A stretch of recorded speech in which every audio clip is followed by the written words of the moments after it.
Après 2 semaines d'absence, je suis très heureuse de renouer avec vous les téléspectateurs de Dites-nous la vérité. Très heureuse de vous retrouver pour un nouveau numéro de votre émission. Et en 2 semaines, beaucoup de choses se sont passées ici en République démocratique du Congo, entre le réaménagement du gouvernement qu'on appelle gouvernement Sama 2, le processus électoral qui continue son bonhomme de chemin, mais non sans embûches, mais également la loi. La fameuse proposition de loi dite Tchani, de père et de mère, qui fait réagir même certaines organisations internationales. C'est dire que l'actualité est tout sauf enveilleuse ici au pays de Félix Tshisekedi. Et pour parler de tous ces sujets et bien d'autres, j'ai le plaisir de recevoir Maître Robert Kahenga. Bonjour et bienvenue. Bonjour madame. Merci. Ça fait longtemps. Très longtemps d'ailleurs. Avocat au barreau de Kinshasa Gombe. Oui. Plusieurs acteurs politiques au sein de l'Union sacrée, conseiller dans plusieurs cabinets ministériels, ancien président de la commission ad hoc des appels d'offres de blocs pétroliers. Ça, c'est une structure au sein du ministère des hydrocarbures. Tout à fait, c'est une commission. C'est une commission. Oui. Vous êtes toujours ancien, vous n'êtes plus là-bas. Je ne préside plus la commission. Union sacrée, moi je vous connaissais comme étant membre de l'AVC. Est-ce que vous êtes toujours dans l'AVC? Oui, le parti existe, nous sommes toujours dans l'AVC. L'AVC fait partie de l'Union sacrée. Et nous sommes un parti allié à l'UDPS. Est-ce que vous êtes toujours dans le cabinet de Didier Boudimbo? Jusqu'à preuve du contraire, je suis membre du cabinet, je suis conseiller jusqu'à preuve du contraire. Vous avez l'impression comme si vos prérogatives, puisque vous êtes toujours là, vos prérogatives ont été restreintes avec la nomination d'un vice-ministre en charge des hydrocarbures? Non, ce qu'il faut reconnaître, c'est que le ministère exige beaucoup de travail. Et aussi, le ministère exige beaucoup de contacts à l'extérieur du pays. C'est comme ça que si vous essayez de suivre mieux, vous verrez que le ministre est tout le temps parti, soit pour aller chercher des investisseurs, soit pour des forums où les hydrocarbures se discutent, le pétrole se discute. Il est obligé d'aller tout le temps là-bas et deux fois, le ministère reste sans quelqu'un de l'intérieur pour gérer. On est obligé de laisser l'intérim à un autre ministre qui doit gérer.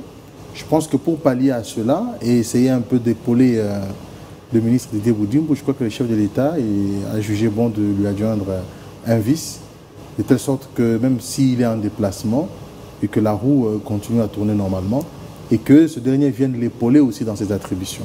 Nous saluons Wivine Moleka, la nouvelle vice-ministre des hydrocarbures, une aînée pétrie de talent, et c'est vrai qu'on l'attend au tournant, mais au niveau des hydrocarbures, on attend aussi l'appel d'offres. Il ne faut pas qu'on se leurre, Maître Kahenga, c'est un flop quand même. Non, on refuse de nous en parler, mais ces appels d'offres, blocs pétroliers, c'est un flop.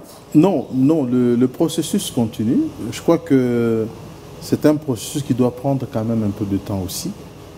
Mais il y avait un chronogramme, on nous disait que c'était le mois de janvier, on a essayé de proroger, mais... On a prorogé pour continuer la promotion des blocs, ainsi de permettre aux sociétés de venir se missionner, parce que la loi prévoit une étape de la promotion, et cette promotion, elle est tout à fait différente de la promotion que vous faites ici. On organise les roadshows de réunions et on invite les acteurs pétroliers dans le monde qui sont connus, c'est un réseau, et ils viennent et nous faisons la promotion avec les données que nous avons, les données techniques que nous avons. Alors, il s'était posé un problème de la mise en place de notre banque de données et aussi l'organisation de ces roadshows. Je crois qu'il faut noter aussi la lenteur dans le paiement du contrat qui avait été signé avec certaines sociétés, dont notamment Excalibur. Il s'est posé un retard dans le paiement.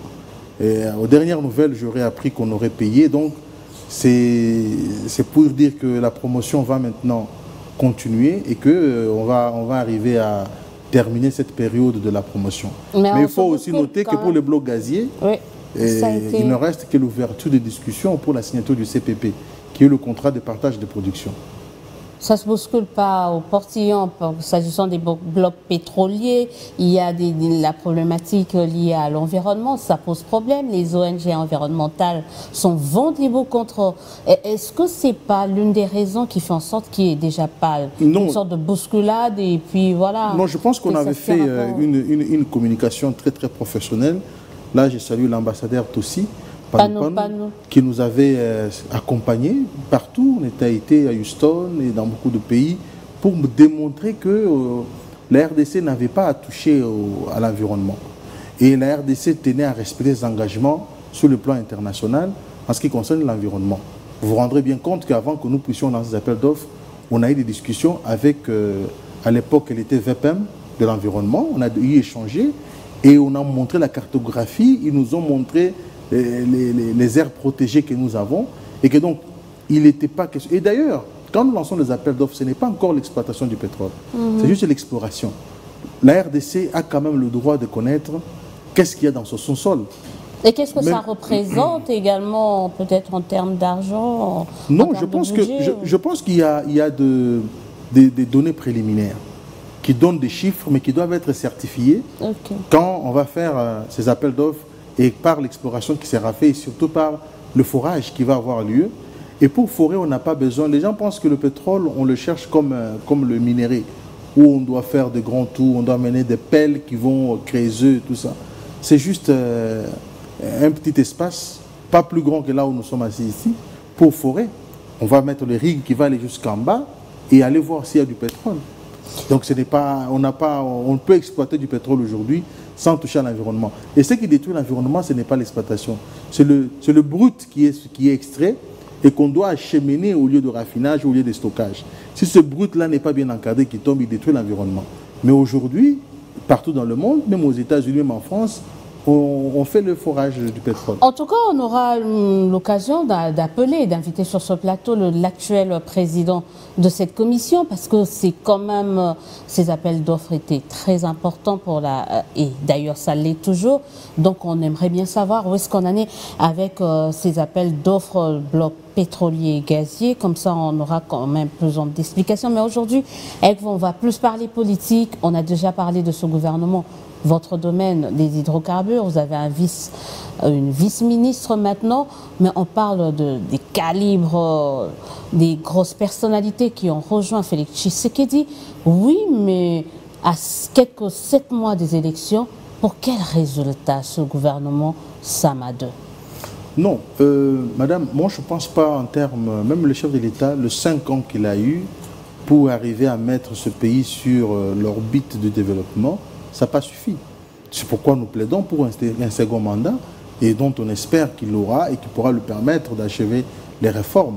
Les réformes ne se font pas dans 5 ans. Ah, c'est pas ce qu'il nous disait quand il était à l'opposition. Hein? Non, c'est qu'il vous disait. Nous disait en 5 ans on donnera ça aux policiers. Oui, mais en 5 ans. Il a promis monts et merveilles. Hein? Non, mais le problème c'est que en 5 ans, il a augmenté à 40% le salaire d'un policier. Le problème, c'est de savoir à combien nos prédécesseurs avaient laissé ces salaires-là. Madame, vous imaginez, lorsqu'on augmente un salaire à 40%, c'est déjà beaucoup. Mais le problème, c'est que les salaires de base étaient de combien? Il l'a fait. Face à l'inflation? Oui, en effet. À l'époque, c'était 92, là, on est à 22. Oui, mais est-ce que vous pouvez comparer en 2001, quand l'ancien régime prenait le pouvoir, le dollar était à combien? Vous imaginez? Et donc, quand vous prenez le taux d'échange qu'il y a eu en 2001, vous le comparez aujourd'hui, et les réalisations de Kabila de 2001 jusqu'en 2005 ou 2006, et les réalisations de Tshisekedi de 2018, de 2019 à 2023, vous verrez qu'il a suffisamment travaillé. 2001-2005, Kabila n'était pas seul. On va rappeler de l'époque. C'était. Non, mais c'est Kabila qui était le président de la République. Oui, mais avec 4 vice-présidents. Ça n'a rien à voir. Nous, c'est la même chose. Mais c'est lui qui était le président de la République. On peut aller maintenant dire de 2006 à 2011, il était encore avec quelqu'un. Il a travaillé encore jusque-là. Donc le plus grand problème ici, c'est que le gouvernement est arrivé. Le chef de l'État, je crois qu'il a fait un très bon choix. Vous savez, il y a un problème dans notre pays. On peut ou ne pas être d'accord avec Kamere sur certains points. On peut ou ne pas être d'accord avec... L'actuel vice-premier ministre en charge de l'économie. On peut ou ne pas être d'accord avec l'actuel vice-premier ministre chargé de la Défense ou je ne sais pas si monsieur Boussa Nyamwisi est aussi ministre d'État. Il est ministre d'État. En charge voilà. de la décentralisation. Donc, on peut ou ne pas être d'accord avec eux, mais il y a des qualités que ces gens-là détiennent qui peuvent aider la République. Quelles sont ces qualités? Quand vous avez été, alors parlons quand même, quand on commence par Caméré, vous avez été jugé dans un procès 100 jours. Voilà, vous avez été, il a subi tout ce qu'il a subi, il revient. Pareil pour Bemba, arrêté pendant plus de 10 ans, ex-rebelle. Pareil pour Mbossa Nyamwisi. Qu'est-ce qu'on peut attendre, allez, comme le disent certains sur les réseaux sociaux, qu'est-ce qu'on peut attendre des repris de justice? Voilà, je crois qu'il ne faudra pas le considérer comme des repris de justice de l'instant où la justice les a blanchis. Vous savez que notre compatriote Bemba a subi ce que d'aucuns ne pouvaient supporter. 10 ans dans un procès et pour enfin être acquitté. Je crois qu'il garde encore toute sa virginité du casier judiciaire. Parce qu'il a été, et d'ailleurs, à sa place, il aurait eu le droit d'avoir une action réconventionnelle pour réparation. Parce qu'on ne peut pas le prendre, le mettre dans un cachot pendant 10 ans, et enfin pour l'acquitter et démontrer que suffisamment qu'il n'avait pas commis les faits dont on lui reprochait. Ça, c'est la première des choses. Et dès l'instant où la justice l'a blanchi, on ne peut pas continuer à les taxer de repris de justice. Mais la qualité de quoi, c'est quoi? Au moins cette armée que nous avons, Bemba a dirigé une partie de l'armée. Il a dirigé une partie de l'armée et la plupart des militaires que nous avons, même qui travaillent à l'Est, étaient les anciens du MLC. Et que donc, il connaît quand même le vrai problème de la sécurité. Il connaît. Et il connaît s'y prendre, il connaît les méthodes, il connaît ce qui peut marcher. Donc, moi, je pense qu'on ne peut pas lui renier cette expérience. Madame, aujourd'hui, tous nous avons travaillé dans plusieurs ministères. C'est pour la République que nous avons fait. Et que demain, si le chef de l'État estime que, parce que vous avez tel profil et que vous pouvez venir travailler pour aider la République sur tel point, je pense que personne ne refuserait. Et d'ailleurs, la meilleure façon pour nous, pour élever ce pays, c'est de savoir et de prendre de temps en temps nos meilleurs d'entre nous et dans leur domaine où ils ont excellé. Donc, on peut tout reprocher à Bemba, mais on va lui reconnaître qu'il a quand même dirigé une partie de l'armée et que ces militaires, une grande partie aujourd'hui, occupent des grandes fonctions et ils travaillent. Si on revient chez le vrai Premier ministre, le vice-premier ministre Caméré de l'économie, ce n'est pas un parvenu. Il a été plusieurs fois conseiller. Il a été président de l'Assemblée nationale. Il a été ministre dans ce pays. Et il a été directeur du cabinet du chef de l'État. Nous pensons qu'il a les atouts nécessaires pour arriver quand même à trouver des solutions dans ce pays. Le meilleur joueur, on peut l'aligner à 10 minutes de la fin du match et marquer un but de victoire. Donc ce n'est pas le problème. Et d'ailleurs, les échos qui nous sont parvenus, pour le tout premier conseil des ministres, on nous a dit que le débat était très élevé. Parce que le VPM de la Défense a présenté la situation sécuritaire, les interventions de... Donc rien à voir avec les précédents conseils de ministres, c'est ce que vous voulez nous faire croire? Non, c'est-à-dire que... quand ils n'étaient pas là, les gens tournaient les pouces pendant les conseils de ministres. Non, ce n'est pas ce que je dis. Vous étiez là en face d'un ancien vice-président de la République. C'est quelqu'un qui avait géré, qui connaît ce que c'est la République. Vous avez un ancien directeur du cabinet du chef de l'État, un ancien ministre et un ancien président de l'Assemblée nationale. Madame, et ancien conseiller dans plusieurs cabinets ministériels. Donc vous n'êtes pas devant de bébés politiques. Donc vous êtes d'accord avec ce qu'il disait déjà dès le départ et que voilà, les précédents gouvernements de Tshisekedi a été formé avec... des novices, des gens qui tâtonnaient, et qu'il est en train de se réveiller pour prendre des gens expérimentés. Non, ce gouvernement, madame, le président de la République est un parent à plusieurs enfants. Il peut aligner ce qu'il veut et à n'importe quel moment. C'est parce qu'on a aligné tel qu'il est plus meilleur que les autres. Mais le chef de l'État qui est comme un coach, il sait qui aligner à quel moment aligner.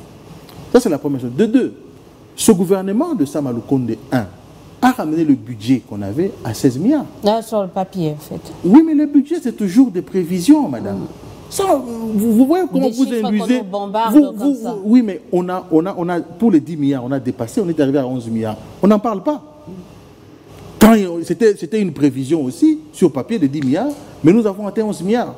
Pourquoi on n'en parle pas? Quelqu'un qui avait réalisé un tel exploit, vous pensez qu'il sera difficile de réaliser encore l'exploit de 16 milliards. Au moment où on vous parle, avec notre budget de 16 milliards, 14 milliards, 11 milliards, les fonctionnaires ne sont toujours pas payés. Hein. On a largement dépassé le 30, le 15.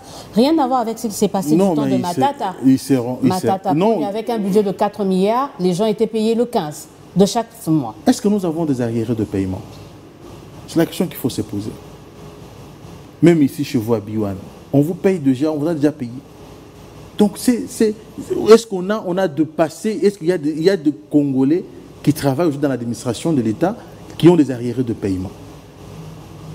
Peu importe l'heure à laquelle, le jour où vous êtes payé, le 3, le 4, le 30, le 15. Vous savez, nous sommes un pays totalement agressé et en guerre. Je crois que pour tout Congolais, la priorité serait de finir cette guerre. Je n'entre pas dans le secret du ministre des Finances, mais j'estime, à mon humble avis, que la priorité de ce gouvernement, c'est de payer les Congolais. Parce que le salaire a un caractère qu'on appelle en droit un caractère viager, un caractère lié à la vie. Si on ne paye pas quelqu'un son salaire, comment il va vivre? Vous ne vous imaginez pas, madame, un seul instant, que Tshisekedi soit inconscient jusqu'à ce niveau-là, à considérer que le Congolais qui travaille n'a pas droit à son salaire et qu'on ne le paye pas sciemment. Ça ne peut pas, on ne peut pas réfléchir. On n'imagine pas, on est dans les faits. En tout cas, il y a certains qui ne sont pas encore payés. Nous sommes dans un gouvernement très humaniste et nous pensons que le travail qui est en train d'être fait, c'est pour améliorer les conditions du peuple congolais. Et je crois qu'ils seront payés. On croit qu'on l'espère également. Moi-même, je suis conseiller du ministre. Je ne suis pas encore payé. Vous êtes le mieux loti de la République quand même. Non, pas du tout. Je peux vous dire ce que touche un conseiller du ministre. Il ne peut même pas acheter une moto. On parlait tout à l'heure du vice-premier ministre en charge de la défense, de la situation sécuritaire, de la partie est du pays. Et j'ai l'habitude de poser toujours cette question à ceux qui défendent l'actuelle politique de Félix Tshisekedi. En 2019, Kabila lègue un pays total, entier, je peux dire comme ça, avec toutes les frontières. Aujourd'hui, avec Tshisekedi, nous assistons, alors moi je vais appeler ça une sorte de métastase de l'insécurité. Ce n'est plus l'Est, c'est Kouamoun, c'est plus Kouamoun, ce Kinshasa, c'est un peu une insécurité généralisée. Qu'est-ce que le pouvoir de Tshisekedi a fait de ce pays? D'abord, je ne suis pas d'accord avec la lecture que vous faites des choses, madame. Vous vous souviendrez que Yumbi, on n'est pas allé à l'élection avec Yumbi.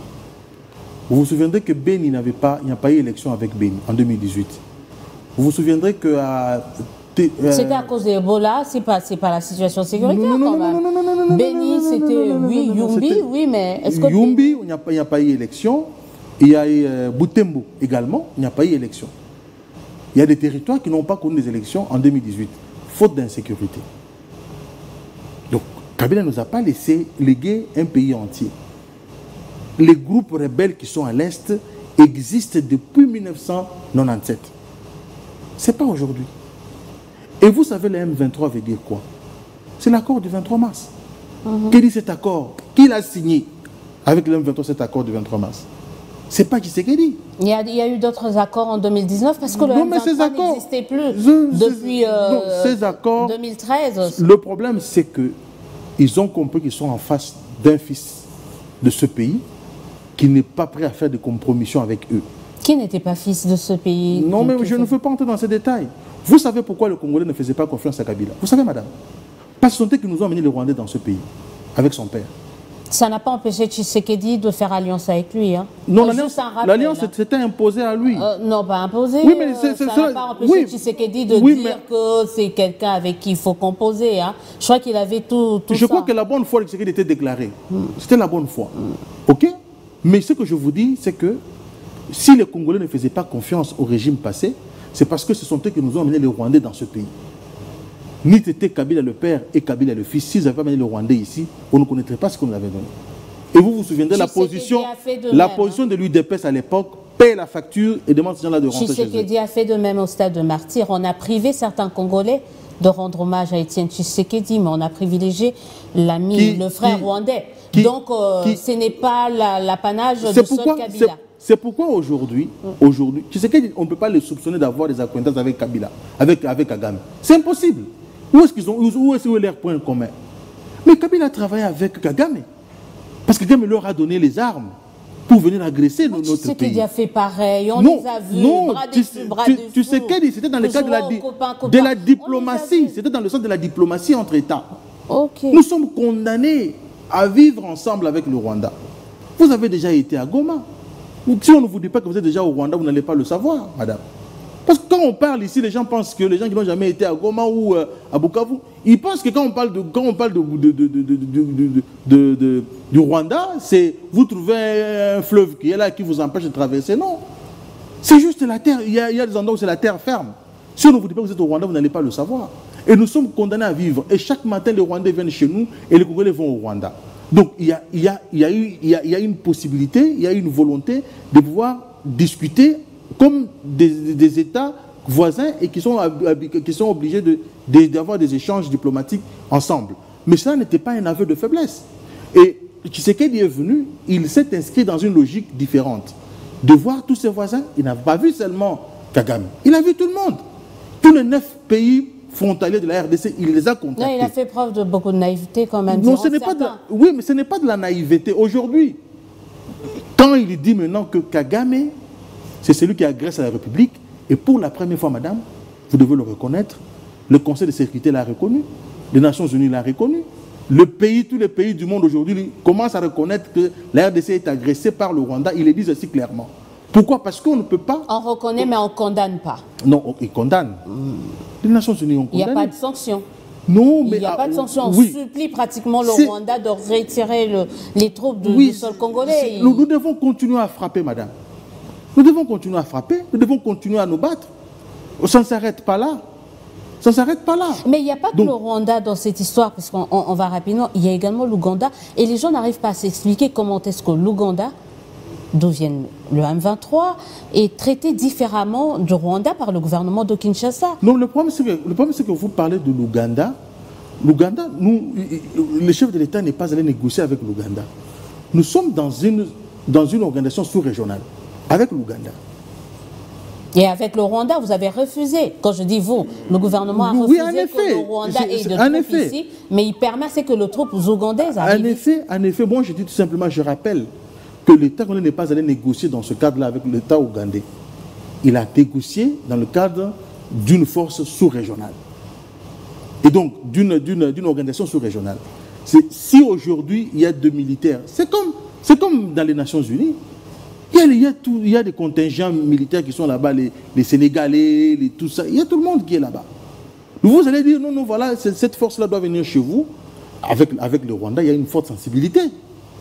Parce que nous disons que c'est le Rwanda, ou les Nations Unies disent que c'est le Rwanda qui finance l'M23, on ne voit pas ce que les troupes rwandaises viendront faire chez nous. Mais parce qu'ils sont déjà chez nous. Avec l'Ouganda, pourquoi l'Ouganda est différemment traité du Rwanda? Alors qu'on sait que le M23 est entré sur le sol congolais via l'Ouganda. Je dis que la sensibilité n'est pas la même. En quoi est-ce que c'est pas la même? Parce qu'ici, il s'agit... Parce que l'agresseur reste le même. Non, l'agression, c'est pas... Est-ce que vous avez vu dans le M23, il y a les Ougandais qui viennent combattre ici chez nous? Alors qu'il est attesté à suffisance de preuves. Quelles sont les preuves que nous avons contre l'Ouganda sur l'agression actuelle? Sur le fait seulement, on a reproché à l'Ouganda d'avoir laissé un passage au M23. Et alors, c'était largement suffisant pour... En effet, mais je dis tout simplement que ce n'est pas la même sensibilité. Ce n'est pas la même sensibilité avec le Rwanda. Pas même sensibilité avec le Rwanda. Et comment on fait? Actuellement, on assiste au retrait de M23. Et l'Ouganda qui prend la gestion, on peut le dire carrément, de Bunagana, une cité congolaise.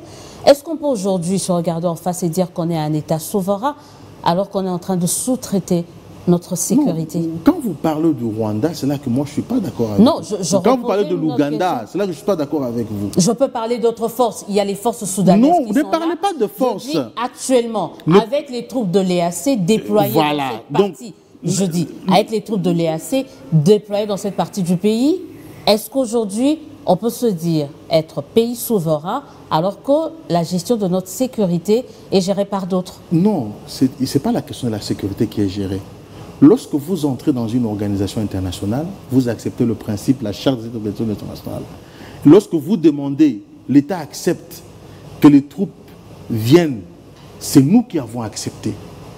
Il y a ce qu'on appelle sur le plan international, le droit international, le principe du volontarisme. Donc, si un État accepte que ces troupes-là viennent chez eux, c'est qu'il n'a pas renoncé à sa souveraineté. Il a accepté pour que ces États-là viennent mener une action sur son Quelle territoire. action ils ne combattent pas? Ils combattent, ils font rien. C'est une zone tampon. Quelle action mènent les troupes de l'EAC ici? Non, mais aujourd'hui, vous venez de dire que le M23 s'est retiré de Bunagana et que les troupes ont repris Bunagana pour sécuriser les endroits que le M23... Interdisons les FRDC de s'approcher de certaines cités. Non, vous avez vu cette interdiction-là comment? Madame, je crois qu'à un moment donné, on ne doit pas se limiter dans les réseaux sociaux. Vous voyez nos militaires là qui sont au front. Accepter une telle chose. Mais pourquoi on n'y est pas?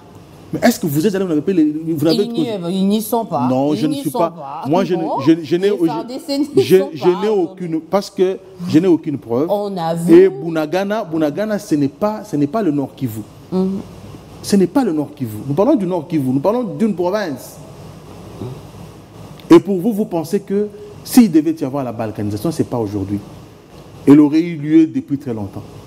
Et vous avez suivi, le président français a dit qu'on ne peut pas parler de la balkanisation aujourd'hui en République démocratique du Congo. C'est une question déjà de passé. Mais nous devons aujourd'hui, même par rapport à la vigilance de nos frères de l'Est aujourd'hui, du Nord Kivu et du Sud Kivu, ils sont très très sensibles à cette question et ils sont très vigilants et la société civile est très active. Je ne vois pas aujourd'hui que l'on se permette de faire une telle chose. Et ce n'est pas Tshisekedi qui peut même d'ailleurs faire ça. Ce n'est pas Tshisekedi qui peut faire ça. Aujourd'hui, il y a le retrait des troupes de M23 et après. Ils se sont retirés, les troupes de l'EAC occupent différents sites, oui. Et après. Sur la pacification de l'Est. Par quel mécanisme? En fait, c'est comment? Il n'y a pas de brassage, pas de mixage, pas de. Non, mais c'est cette question d'infiltration dont nous sommes en train de nous battre. Si la guerre aujourd'hui persiste, c'est parce que nous avons connu des Kabila ont amené James Kabarebe qui a été, dans l'histoire du monde, il a été chef d'état-major de 2 pays différents, de la RDC et du Rwanda. C'est cette infiltration que nous ne voulons plus, c'est-à-dire des brassages. C'est pourquoi vous voyez, il y a des défections. Je dis un colonel qui va intégrer le M23. Un colonel qui est avec nous, qui va intégrer le M23. C'est ça, c'est le mauvais côté du brassage. Quoi maintenant? Le M23 en retrait, okay, ils déposent leurs armes, il y a la démobilisation, et puis il reste des simples civils. Simple civil, c'est ce que vous pensez? Oui, parce que cette question, l'Assemblée nationale a déjà voté une résolution là-dessus. Pas question de faire le brassage. Pas question. Et je pense que pour notre sécurité, notre devenir, il faut qu'on en arrive là. Et dans l'entretemps, ces cités-là, ça devient comment? Les troupes de l'EAC doivent rester pendant combien? Les troupes de l'EAC finiront par partir, madame. C'est comme les Nations Unies. Quand? Parce qu'on va bientôt parler des élections. Ils partent quand, au fait? Parce qu'il faut qu'il y ait l'enrôlement peut-être dans ces partis. D'abord, est-ce qu'ils ont terminé la mission? Que le M23 libère, que le peuple congolais qui se trouve dans ces contrées-là puisse se recouvrir ne serait-ce que la paix. Et après, on verra le reste. L'objectif ici, c'est d'abord qu'il y ait cessation de crépitement des balles. Que la population qui se trouve dans ces coins jure aussi de la liberté d'aller voter. On parlait de vote, mais ils vont voter comment s'il n'y a pas la liberté? S'il n'y a pas la paix. Donc il faut qu'on en arrive d'abord là. Vous voulez parler de l'après la paix.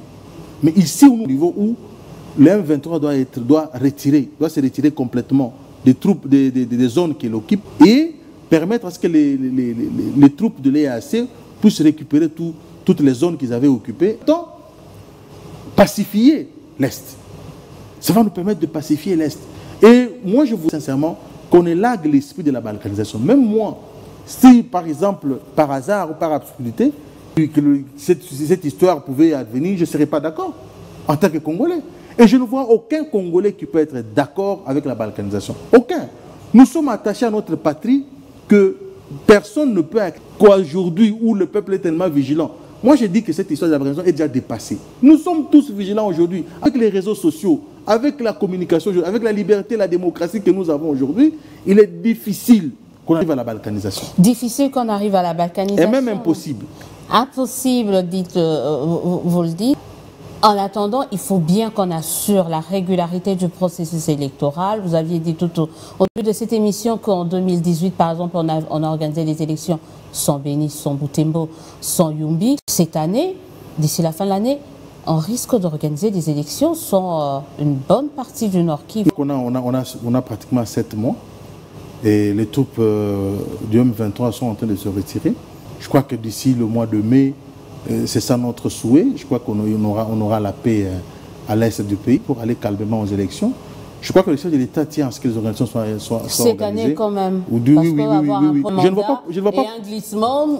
ne vois pas pourquoi il n'ira pas aux élections. Il n'y a pas meilleur candidat. On parle d'abord de l'aspect, c'est pas meilleur candidat. On va en parler dans le cadre de l'Union sacrée. Situation sécuritaire pour vous, à Kwamouth par exemple, parce qu'on est trop dans l'est du pays, mais il y a la situation à Kwamouth, une bonne partie de Kinshasa, à Maluku. Est-ce qu'aujourd'hui la situation sécuritaire nous permet d'avoir des élections apaisées? Les élections apaisées par rapport aux acteurs politiques véreux ou bien par rapport à la sécurité ou les menaces que nous avons? Par rapport à tout, sécurité... Non, par rapport aujourd'hui à la politique, aux acteurs politiques, nous aurons des élections apaisées. On va aller aux élections et le meilleur va battre, le meilleur va gagner. Il n'y aura pas de tricherie. On va aller aux élections de la manière la plus démocratique qui puisse exister dans ce monde. Maintenant, par rapport aux zones d'insécurité qui sont, moi je suis victime. Moi, au-delà d'autres acteurs politiques, je suis président du conseil d'administration de l'ONG Congo Terre d'Avenir. Donc j'ai une grande plantation de manioc au niveau de plateau de Batéké. Mes travailleurs ont la zone. Je suis pendant la période de la récolte, je ne sais pas m'y rendre. Mais heureusement... Donc vous avez vécu de plein... Nous avons vu ça, on a vécu ça, ce n'est pas de choses qu'on me raconte. Mais il y a 2 jours passés, les militaires sont arrivés, surtout dans les villages où moi j'ai la ferme, ils ont pacifié et mes travailleurs vont rentrer d'ici là. Donc il y a une évolution par rapport à ça. Il y a une évolution par rapport à ça. Ce sont des choses qu'on ne me raconte pas. Moi j'ai une ferme, j'ai une plantation et j'y vais moi-même. Et donc là au moment où je vous dis, mes travailleurs veulent rentrer parce que... Mais là, on nous a dit, voilà, c'est bon, vous pouvez venir. Ils ont pacifié. Et nous pensons qu'avant qu'on en arrive en décembre 2023, toutes ces choses-là vont cesser et il y aura la paix. Mais moi, je pense, si j'ai un conseil à donner au chef de l'État, je ne vois pas pourquoi on n'irait pas aux élections. Il faut qu'on aille aux élections pour ne pas donner un prétexte. Et comme je vous disais ici, je ne vois pas le candidat le plus meilleur que Tshisekedi. Vous êtes tous les candidats déclarés. Je peux vous démontrer candidat par candidat. On commence par qui? Vous prenez qui vous voulez, hein? Ok, on commence par Fayoulou. Fayoulou n'a pas été un bon acteur politique. Parce qu'il a refusé d'abord de reconnaître son échec. Ce n'est pas ça un démocrate. Il a battu en plate couture au lieu de faire comme les autres les font. De dire voilà, je félicite. Mais il a commencé par la résistance. C'était pas un compromis à l'africaine? Non, pas du tout. Pas du tout. Il a répété, c'est pas ça. Ça n'a pas été un compromis à l'africaine. Pas du tout. C'est seulement ce que j'ai dit aujourd'hui. C'est le rôle néfaste de l'Église catholique qui avait joué. Vous vous rappellerez que c'est la Senco qui avait commencé par donner les résultats. Mais c'était la seule structure qui avait des témoins partout. Mais ce n'est pas là. Ils n'ont ni... Vous savez, un témoin ne proclame pas le résultat. Et ils n'étaient pas les témoins de Fayoulou. Ils étaient observateurs. Et tout en étant observateurs, madame, quand vous lisez la loi électorale, ils n'ont pas droit, même au PV. Un observateur n'a pas droit au PV. Ce sont les témoins qui ont droit au PV. Un observateur voit si les élections sont déroulées dans la loi et que si on a respecté les règles de l'art. Ce n'est pas pour proclamer. Et c'est comme ça que le pape les a remis à l'ordre. Il dit, vous êtes devenus de commerçants. Revenez à l'époque. Le pape a remis tout le monde à l'ordre. Oui, en effet, mais je rappelle parce que nous parlons de l'Église catholique, qui avait induit la population en erreur, ainsi que toute la communauté en erreur, en leur faisant croire qu'elle était capable de proclamer un vainqueur.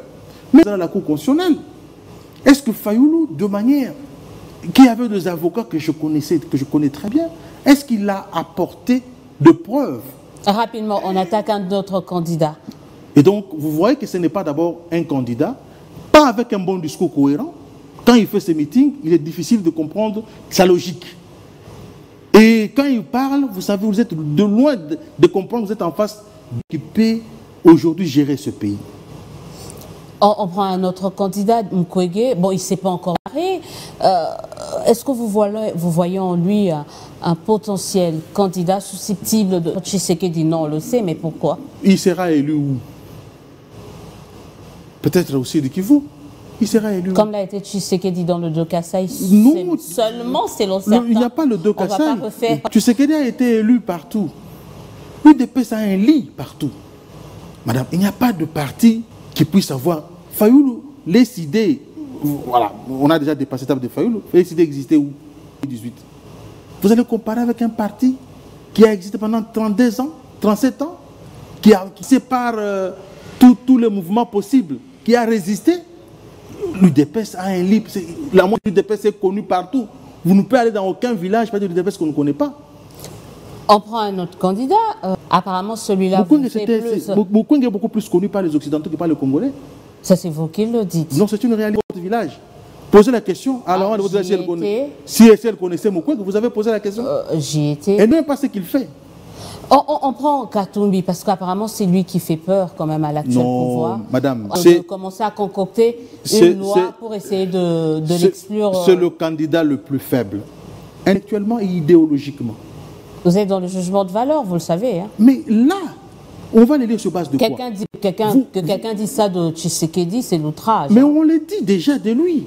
C'est de l'outrage. On le dit déjà. Vous avez déjà entendu le discours de Safou, je les cite nommément, de Moukébaï, de tout envers Tshisekedi. Est-ce qu'ils sont tendres? Qui de Tshisekedi tient un tel langage? Personne. Envers leur cas. Mais c'est une réalité. Mais si je vous dis, je vous présente le candidat Katumbi. Il a quelle idéologie politique?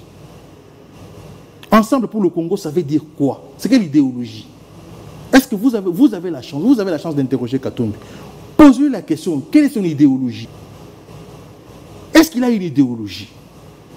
Qu'est-ce qu'il défend? Quelles sont les idées qu'il a? Sur TV5, madame. Est-ce que vous avez eu l'impression, est-ce que vous êtes fiers demain d'avoir Katumbi comme il est passé sur TV5?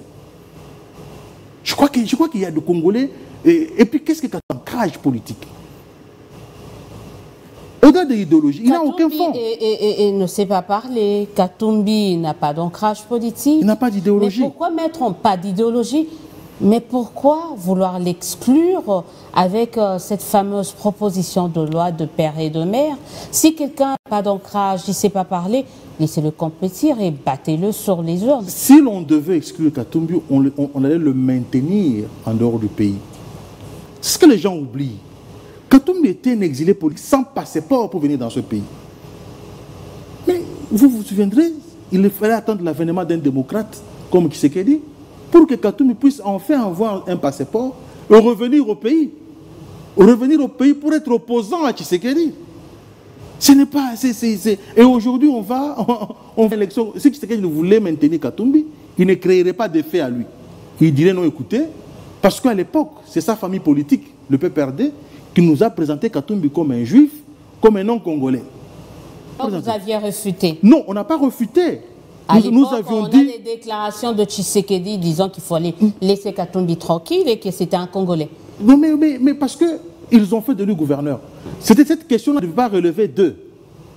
Vous ne pouvez pas nous étaler votre propre turpitude. C'est vous qui nous avez présenté Katumbi. Vous avez fait de lui gouverneur, vous avez fait de lui tout ce qu'il est devenu aujourd'hui. Il est devenu milliardaire, vous l'avez fait de lui ce que vous avez. Puisque vous avez maintenant votre querelle de palais, et vous venez maintenant nous dire, voilà, il n'est pas congolais. Tshisekedi reproduit la même chose. Mais si aujourd'hui, non. Si aujourd'hui, nous avons des preuves, nous, que c'est la faiblesse, nous allons exploiter ça. Et ça ne va pas changer.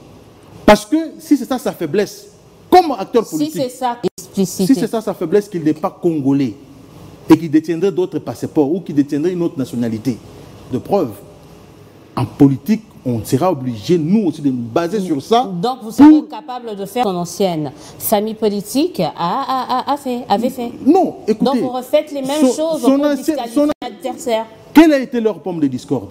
C'est le 2 faux pénalty que Katumbi nous a dit. Il a été complice de 2 faux pénalty.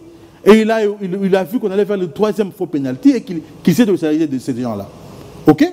Pour nous, à l'opposition, on se rendait effectivement compte que c'est Mbemba qui avait gagné les élections en 2006 et que c'est qui avait gagné en 2011. Mais lui était complice. Et maintenant, il estime qu'au moins, voilà, moi je me répands, écoutez, je dis quand même la vérité cette fois-ci. Quand on confesse le péché, on le prend d'abord. Quand quelqu'un est nouveau-né sur le plan spirituel, on l'encadre, il y a des affermissements. Il fallait l'affermir et les prendre. Maintenant que nous l'avons affermi, on se rend compte que non, effectivement, ces messieurs n'étaient pas vraiment convertis. Le péché mignon qu'on lui considère. Je ne dis pas. Vous le rappelez, vous faites appel à son ancien péché. Non, moi je ne confirme pas que Katoumbi n'est pas congolais. Je dis, s'il est attesté à suffisance de preuves que cela faiblesse comme candidat, ne nous reprochez pas, nous, de nous attarder sur cette question. Actuellement, on ne peut pas chercher à l'actuel pouvoir de dire ça, parce que nous sommes au niveau de la proposition de loi de père et de mère. On va analyser ça maintenant parce qu'on doit bientôt terminer. C'est une loi discriminatoire, xénophobe, c'est une loi qui va encore diviser le pays. Non, une loi, quand vous dites que c'est une loi xénophobe, elle vise qui? Parce que j'ai vu les métis congolais voulaient faire, je crois, une marche, quelque chose comme ça. Mais il y a des Congolais qui ne sont pas des pères et mères, mais qui ont la peau. Ta peau et ma peau ici. Un enfant issu d'une mère sénégalaise, d'un père... Tout ça, donc discriminatoire. Vous dites à cet enfant... Non, je donne un exemple. OK? Madame, vous savez que devenir même candidat, député national, il y a des conditions. On vous dit par exemple que vous devez avoir 18 ans ou 25 ans. Mais c'est-à-dire qu'un enfant qui a moins de 18 ans n'a pas le droit de se représenter. C'est discriminatoire à votre niveau. Vous avez dit que c'est discriminatoire. Même pour être engagé chez Biwan, il y a des conditions. Aujourd'hui, avec la nouvelle loi sur la presse, on vous dit, voilà, il faut avoir un certain niveau, un niveau supérieur, d'études supérieures par exemple. Donc, quand quelqu'un n'a pas ce niveau-là, il doit être journaliste, parce que si on ne fait pas ça, c'est discriminatoire à son égard. Quand la loi prévoit quelque chose. Quand Bintou Keïta, et on va attendre voir si cette loi va aboutir, quand Bintou Keïta, qui est la secrétaire générale des Nations Unies ici, dit qu'il faut que les élections en République démocratique du Congo puissent être inclusives et qui sur base des origines, des parents et de conjoints, ça vous interpelle? Ce que nous attendons n'est pas ça. Ce qu'elle doit nous dire, c'est que les troupes des Nations Unies font dans ce pays face à ce qu'ils se font à l'Est. Bintou Keïta doit nous dire pourquoi la population du Nord Kivu et Sud Kivu voudrait le bar de la MONUSCO. Pourquoi? C'est parce que on a compris la population complicité avec les agresseurs. On dirait pareil ce qui est très dangereux. Ce qui est très dangereux. La population dit pareil de l'EAC. Mais ce qui est très dangereux pour elle, donc elle doit beaucoup plus nous répondre sur cette question de sécurité qui la concerne. Et vous avez un droit international. Il y a les affaires intérieures d'un pays pour lequel vous ne pouvez pas vous ingérer. L'ingérence des affaires intérieures d'un pays. Elle n'est pas ici pour s'ingérer dans les affaires internes. Si nous décidons aujourd'hui au Congo, si le référendum, par exemple, et qu'on dit voilà, désormais on doit changer la constitution en ce qui concerne la nationalité d'origine, et que la nationalité d'origine doit s'entendre comme étant qu'un Congolais qui est né de père et de mère congolaise, ça ne concerne pas la communauté internationale. Ça ne concerne pas la communauté internationale, on va très bien... C'est interne. Et je voudrais, madame, dire quelque chose. La loi Tchani n'engage pas l'union sacrée. Tchani est de l'opposition. Non, c'est porté au niveau du Parlement, c'est porté par un député de l'Union sacrée. Oui, tout à fait. Alors, je voudrais dire tout simplement que c'est une initiative. Non, c'est une initiative d'un député. Et toutes les lois. Qui est de l'Union sacrée? Non, il y a la loi, c'est Sanga qui est dernièrement. Il y a eu la loi du VPM des affaires étrangères. Il a fait une proposition. Donc, quand un député prend l'initiative de faire une loi, cette initiative-là est d'abord comme étant nationale. Il n'y a pas eu une réunion de l'Union sacrée où on a dit, voilà, on va amener cette loi à l'Union sacrée. Non, il n'y a pas de soit très clair. Tchani ne parle pas de cette loi aujourd'hui. Il parle de cette loi il y a très longtemps. Il a trouvé un député qui a cette loi. Et ça n'engage pas l'Union sacrée. Avec cette loi-là, mais oui, parce que l'Union sacrée, en tout cas la plupart de ceux qui sont dans l'Union sacrée défendent cette loi. Non, mais écoutez, madame. Oui, la loi. Et on se dit, mais vous donnez des béquilles au M23. Aujourd'hui, là, ce sont les Katumbistes qui disent ça. Vous donnez des béquilles au M23. Pourquoi Katumbi doit se sentir le plus concerné dans cette histoire? Katumbi ne sera pas présent dans ce pays. Par quel mécanisme? Compétir. Non, mais qui l'a empêché? Au stade actuel, Katumbi, on l'a empêché. Ils perdent le temps de s'organiser, tout simplement. Qui l'a empêché? Mais la loi doit être discutée au Parlement. OK? Elle doit discuter au Parlement. Elle n'est même pas encore discutée. Rapidement, on me fait signe, on va terminer. Ça sera peut-être la dernière question. Le président de la République, vous avez dit, il va être réélu sans trop forcer. Doit-il se présenter sous quelle étiquette? UDPS ou Union sacrée ou je pense qu'actuellement, personnellement, il ne doit pas se présenter sous l'étiquette de l'UDPS. Je pense qu'il doit aller en indépendant pour faire le monde autour de lui. et que tout le monde puisse se sentir un peu plus à l'aise pour le soutenir. On en débattra. Une prochaine, on va voir, hein, c'est que décidera le congrès de l'UDPS, mais également... non, le congrès de l'UDPS va les désigner comme son candidat. Et ça, c'est le chef de l'État, il lui appartient maintenant de dire que voilà, à l'état actuel des choses, moi je parle comme... Parce que, madame, le Congo tel qu'il se retrouve aujourd'hui, l'UDPS à lui tout seul, la majorité au niveau de l'Assemblée nationale, il a besoin des alliés pour avoir une majorité. Mais s'il a réussi à gagner, à battre Fayulu à plat sans l'union sacrée... Non, il y a eu le cash, vous avez oublié. Il y a eu le cash. Donc nous sommes, c'est vrai, Donc la victoire de Tshisekedi n'est pas due au fait que l'UDPS était implanté partout. Non, l'UDPS était le meilleur parti. Ça c'est avec... Qui s'en est sorti avec combien de députés? Non, moins de 30, moins de 40. Avec 40 députés, ça c'est pas un problème. Parce que je sais comprendre ça. Parce que madame, quand nous étions dans l'opposition, notre seul combat était de la partir. Et que donc on avait négligé certains aspects. Payer des cautions partout, aller battre campagne, nos candidats n'avaient pas suffisamment de moyens et nous étions plus concentrés sur la présidence. Vous verrez maintenant, qu'à 23 ici, comment on va avoir la majorité pour bien diriger, avoir un Premier ministre qui sera issu de notre camp politique. Merci à Robert Kayenga d'avoir été notre invité ce soir. Je rappelle qu'on est aujourd'hui le 6 avril. Première journée fériée, un clin d'œil, une promesse ténue du président de la République à nos amis kimbonguistes. Mais c'est la journée, je crois, des combats. C'est une journée dédiée quand même à notre combat pour la souveraineté, combat pour la puissance, la conscience africaine. Voilà, ça y est, on a notre journée fériée le 6 avril. J'étais très heureuse de vous retrouver dans le cadre de cette émission. On se dit au revoir, à très très bientôt pour un nouveau numéro de votre émission et certainement avec un autre invité.